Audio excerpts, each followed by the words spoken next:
Hello बच्चों, welcome to my academy. तो कई बच्चे हैं जो काफ़ी ज़्यादा कंफ्यूजन में आ गए हैं कि सर ये बताइए कि जो डिलीटेड पोर्शन है क्या वो हम पूरी तरह से छोड़ सकते हैं,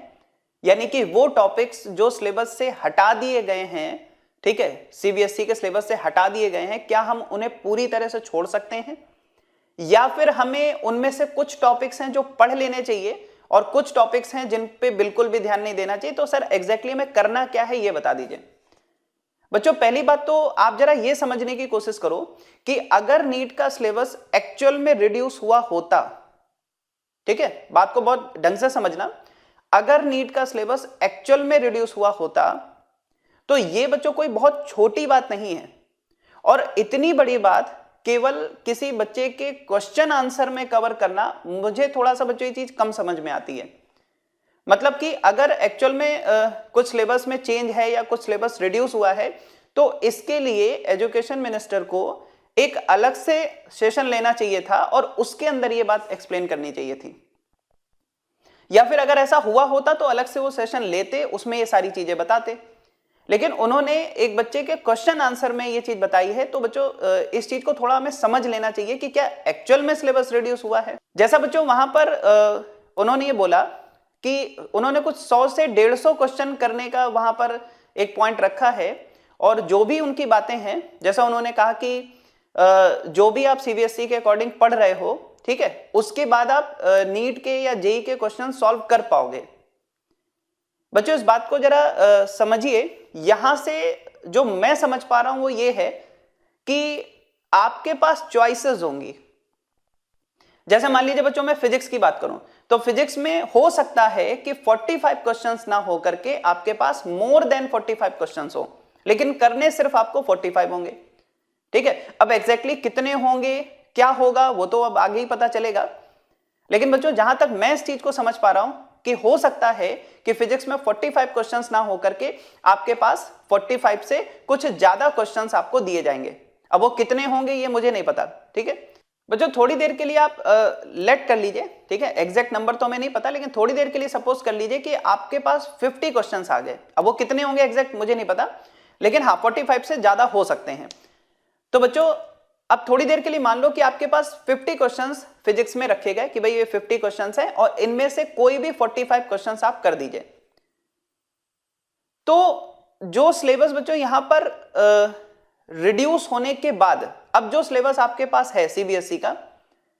जो 45 क्वेश्चंस हैं वो उसी सिलेबस से होंगे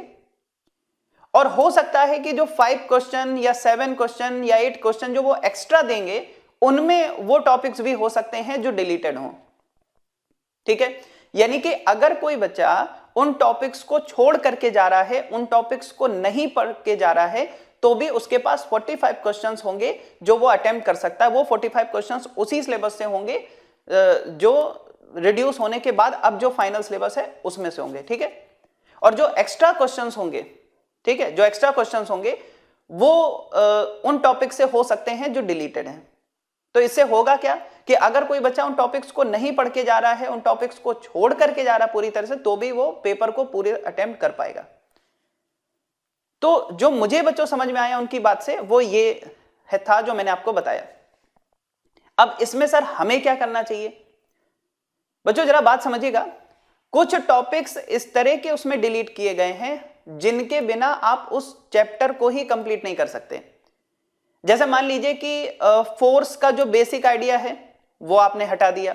Newton's first law, Newton's second law, Newton's third law, impulse. अब ये सब अगर आप नहीं पढ़ते हो तो बच्चों आप मैकेनिक्स पढ़ ही नहीं पाओगे, ठीक है। मतलब पॉसिबल ही नहीं है कि आप Newton second law, Newton third law ये सब छोड़ने के बाद और फिर आप करोगे क्या मैकेनिक्स में, ठीक है।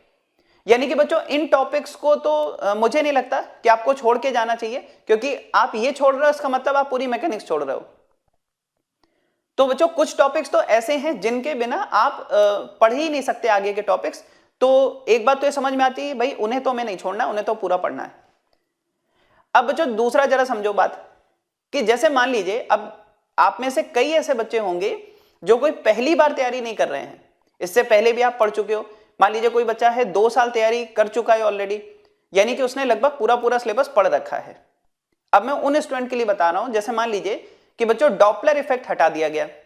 ठीक है, या फिर हार्मोनिक्स हटा दिए गए। अब मेरी बात बहुत ध्यान से समझिएगा। सपोज जो 45 क्वेश्चंस हैं उनमें एक वेव का क्वेश्चन आता है, ठीक है, उन 45 में से एक वेव का क्वेश्चन आया जो जिसमें वो टॉपिक्स नहीं है जो डिलीट कर दिए गए हैं, ठीक है, जो डिलीटेड पोर्शन है उसके अलावा जो बचा हुआ पोर्शन है उसमें से वेव का एक क्वेश्चन आया। और मान लीजिए बच्चों जो 45 के अलावा जो क्वेश्चंस उन्होंने दिए हैं उसमें एक क्वेश्चन आ गया डॉपलर इफेक्ट का, ठीक है, सपोज ऐसी सिचुएशन आपके सामने आई। अब मान लीजिए वो वेव का जो क्वेश्चन है वो थोड़ा सा आपको डिफिकल्ट लग रहा है या समझ नहीं आ रहा है कैसे सॉल्व करें, लेकिन वहीं आप देख रहे हो जो डॉपलर इफेक्ट का क्वेश्चन है वो आपको आता है, वो आप कर सकते हो। तो बच्चों यहां पर मेरा सजेशन आपको यही है, मेरी एडवाइस यहां पर यही है कि अगर आपने पहले पढ़ रखा है मान लीजिए वो टॉपिक और आपको लगता है कि बहुत आसान सा टॉपिक है, बिल्कुल एक फॉर्मूला है और उसके बेसिस पर हम क्वेश्चन सॉल्व कर सकते हैं, तो वो टॉपिक पहले से ही आपने पढ़ रखा है, बच्चों आप उस चीज को रिवाइज कर लीजिए। क्योंकि अगर आपके पास मान लीजिए चॉइस आती है वहां पर, ठीक है, और उस चॉइस में वेव से ही दो क्वेश्चन है, एक डिलीटेड पोर्शन से है और एक मेन सिलेबस से है, और मेन सिलेबस वाला क्वेश्चन आपको थोड़ा कम समझ में आ रहा है और डॉपलर इफेक्ट आसान सा है, एक क्वेश्चन है, एक फॉर्मूला है, उसी के बेस्ड क्वेश्चन आपके सामने है, हो सकता है बच्चों आप उसको सॉल्व कर ले जाओ। तो क्योंकि वो ऑलरेडी आपका पढ़ रखा है पहले से, पिछले साल हो सकता है आपने पढ़ा हो या उसके पहले पढ़ा हो, ठीक है, तो ऐसी चीजों को यार छोड़ के जाना मुझे नहीं लगता है समझदारी होगी। अब जैसे मान लीजिए बच्चों हम रोटेशन के अंदर बात करें, अब रोटेशन के अंदर उन्होंने क्या चीज हटा दी है, रोटेशन के अंदर उन्होंने theorem of parallel axis, perpendicular axis और उनका एप्लीकेशन हटा दिया है। बच्चों चलिए मान लीजिए मैंने आपसे कहा कि मत पढ़ो, ठीक है, थोड़ी देर के लिए मान लीजिए आपने पैरेलल एक्सिस, परपेंडिकुलर एक्सिस और उनका एप्लीकेशन नहीं पढ़ा, तो बच्चों कई ऐसे क्वेश्चंस आपको रोलिंग में जाके मिलेंगे या कई जगह ऐसी जरूरत आपको पड़ेगी कि भाई इस एक्सिस के अबाउट मोमेंट ऑफ इनर्शिया चाहिए, कैसे फाइंड करोगे? अगर आपको theorem of parallel axis, theorem of perpendicular axis नहीं पता है तो क्या आप उसको लर्न करते घूमोगे कि इस एक्सिस के अबाउट मोमेंट ऑफ इनर्शिया ये है, इस एक्सिस के अबाउट मोमेंट ऑफ इनर्शिया ये? कई जगह रोलिंग में आपको जरूरत पड़ती है, पॉइंट ऑफ कांटेक्ट से पास होने वाली एक्सिस के अबाउट मोमेंट ऑफ इनर्शिया चाहिए होता है, कहां से फाइंड करोगे उसको? तो बच्चों इस टॉपिक को तो नहीं छोड़ सकते। हाँ, ये हो सकता है कि आप इसका स्टेटमेंट ना देखो, ये हो सकता है कि आप इसका डेरिवेशन ना पढ़ो, लेकिन बच्चों इसका एप्लीकेशन आपको आना ही चाहिए। बिना इसके एप्लीकेशन के उस चैप्टर में आगे नहीं बढ़ सकते, फिर बचेगा क्या उसमें? ठीक है, तो मतलब आप हर जगह परेशान हो गए इस चीज को लेकर के। तो जरा ये बात समझ लीजिएगा कि बच्चों जो टॉपिक्स ऐसे हैं जिनको छोड़ने के बाद उस चैप्टर में हर जगह आपको प्रॉब्लम आ रही है, जिन टॉपिक्स को छोड़ने के बाद बाकी टॉपिक्स करने में प्रॉब्लम आ रही है, उन टॉपिक्स को तो नहीं छोड़ सकते, उनको तो हमें पढ़ना ही पड़ेगा। और बच्चों कुछ टॉपिक्स ऐसे हैं जो बिल्कुल आइसोलेटेड हैं, उनमें भी आप ये देख लो कि क्या वो आपने पिछले साल या उसके पिछले साल पढ़ रखा है। अगर आपको वो आता है और जस्ट थोड़ा बहुत रिवीजन से मान लीजिए उसका क्वेश्चन कंफर्म है कि सही हो जाएगा, तो फिर उसे क्यों छोड़ के जा रहे हो? अब बच्चों मान लीजिए कि कोई ऐसा टॉपिक है जो डिलीटेड है, जिस टॉपिक को सिलेबस से हटा दिया गया है और वो हमें बिल्कुल नहीं आता है, उसको समझने में बहुत ज्यादा हमें टाइम देना पड़ रहा है और वो कोई जरूरी नहीं है, मतलब अगर उसको हम छोड़ भी दे तो भी हम बाकी चैप्टर कर सकते हैं, ठीक है, मान लीजिए ऐसा कुछ है, तो फिर हाँ उस कंडीशन में आप उस चैप्टर, उस पर्टिकुलर टॉपिक को थोड़ी देर के लिए अभी हटा दीजिए, मत पढ़िए, बाकी चैप्टर कर लीजिए। लास्ट में अगर आपके पास टाइम बचे तो पढ़ लेना और नहीं बचे तो उसको छोड़ देना, ठीक है। तो बच्चों अगर मैं यहां पर देखूं तो मतलब इस चीज को थोड़ा सा समझदारी से आपको काम लेना पड़ेगा यहां पर। ऐसा नहीं कि आप बस देखा कि ये टॉपिक हटा दिए तो आपने भी उसको पढ़ना छोड़ दिया और फिर बाद में आप खुद ही मतलब परेशान हो गए वहां जाके। तो बच्चों यहां पर ये सब कुछ पॉइंट्स थे जो मुझे आपसे शेयर करने थे कि जब तक कोई बच्चों ऑफिशियल नोटिफिकेशन नहीं आ जाता है, ठीक है, जब तक कोई ऑफिशियल नोटिफिकेशन नहीं आ जाता है तब तक आप इस चीज को बहुत ज्यादा ऐसे मत लेके चलो कि जो टॉपिक हटा दिए हैं अब उनको हम पढ़ेंगे ही नहीं, उनको हम देखेंगे ही नहीं, ठीक है। तो उन्होंने जस्ट बच्चों एक इंडिकेशन दिया है यहाँ पर, उन्होंने बस ये समझाने की कोशिश की कि अगर आप सीबीएसई के सिलेबस के हिसाब से पढ़ रहे हो तो नीट में आए हुए जो क्वेश्चंस होंगे वो आप कर ले जाओगे, ठीक है। तो मतलब बच्चों इसका ये बिल्कुल मतलब नहीं कि वो चीज हटा दी गई है, इसमें ये भी हो सकता है कि आपको चॉइसेस मिल जाएं कि भाई 45 से ज्यादा क्वेश्चंस आपको मान लीजिए फिजिक्स में मिल गए और उसमें चॉइस होगी कि आप सिर्फ 45 कर दो और वो 45 क्वेश्चन बिल्कुल ऐसे होंगे जो 70% सिलेबस से होंगे और जो बाकी के क्वेश्चंस होंगे वो हो सकता है 30% से हो। तो बच्चों